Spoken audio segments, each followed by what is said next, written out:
കൃഷ്ണകുമാറിൻ്റെ കുടുംബം യൂട്യൂബിൽ സജീവമാണ്. വീട്ടിലെ എല്ലാവർക്കും ചാനലുള്ളതിനാൽ ഇവരുടെ വിശേഷങ്ങളൊക്കെയും ഏകദേശം സെയിം ആയിരിക്കും. എന്നിരുന്നാൽ തന്നെയും ആരാധകർക്ക് കുറവൊന്നുമില്ല. ഇളയമകൾ ദിയ ആദ്യത്തെ കൺമണി കാത്തിരിക്കുന്ന വേള കൂടിയാണ്. ആദ്യത്തെ കൺമണി എത്തും മുമ്പേ ബേബി മൂൺ ആഘോഷത്തിലാണ് ദിയയും ഭർത്താവ് അശ്വിൻ ഗണേശും. ബാലിയിൽ ദിയ ബേബി മൂണും അശ്വിൻ്റെ പിറന്നാളും ആഘോഷിക്കുമ്പോൾ മറ്റു മക്കൾക്കൊപ്പം ജപ്പാനിലാണ് സിന്ധു കൃഷ്ണ.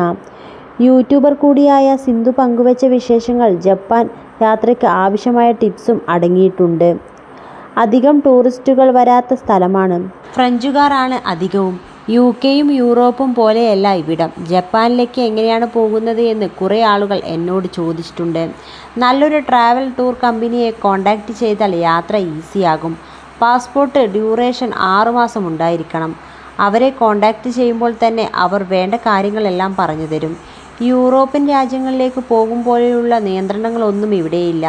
ഫോട്ടോഗ്രാഫ്സ് എടുക്കുന്നതിന് മാത്രമുള്ള ചില നിബന്ധനകൾ മാത്രമാണ്. Bank balance, income tax return എന്നിവ അറിയിക്കണം. ഒരുപാട് ബുദ്ധിമുട്ടിക്കുന്ന രീതിയിലൊന്നുമില്ല.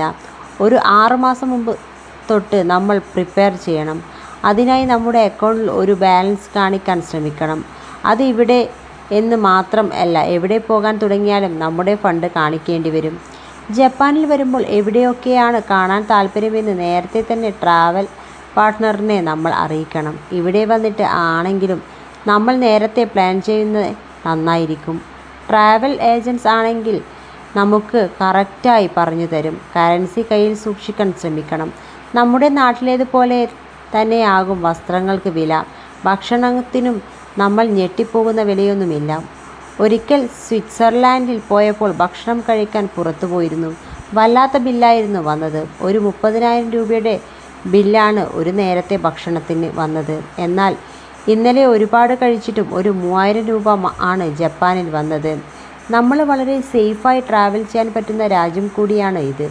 നമ്മൾ ഒരു സിറ്റിയിൽ നിന്ന് മറ്റൊരു സിറ്റിയിലേക്ക് പോകുമ്പോൾ നമ്മുടെ ലഗേജൊക്കെ ഇവിടുത്തെ ഹോട്ടലുകളിൽ തന്നെ കൊറിയർ സർവീസ് പോലെ അടുത്ത സ്ഥലത്തേക്ക് എത്തിച്ചു തരും.